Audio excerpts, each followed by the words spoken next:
দু বন্ধুর রান্নাবাটিতে তোমাদের সকলকেই স্বাগত। আজকে বানিয়ে নেব ভোলা মাছের ঝাল। নুন হলুদ মাখানো মাছটা ভালো করে ভেজে নিয়েছি। এবার ওই মাছ ভাজার তেলের মধ্যে কালো জিরে, পেঁয়াজ আর কাঁচা লঙ্কা কুচি দিয়ে একটু ভেজে নেব। আর একটু টমেটো কুচিও দিয়েছিলাম।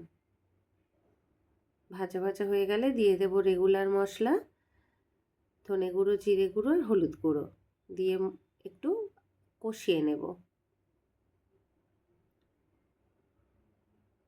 অল্প একটু জল দিয়ে কষিয়ে নিয়েছি।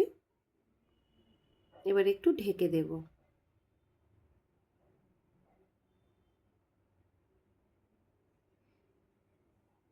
এবার আবারও একটু বেশি করে জল দিয়ে দেব।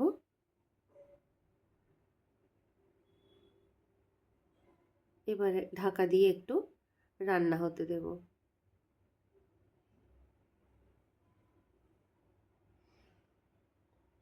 ঝোল ফুটে গেছে। এবার ভেজে রাখা মাছগুলো দিয়ে আবারও একটু ঢেকে দিয়ে রান্না হতে দেব।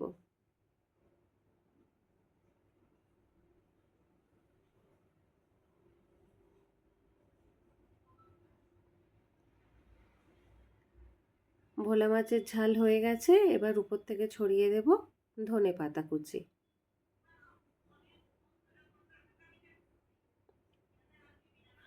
দিলেই রেডি ভোলা মাছের ঝাল। তো আমরা দু বন্ধু তো রেডি টেস্ট করার জন্য। খুব ভালো খেতে হয়েছিল।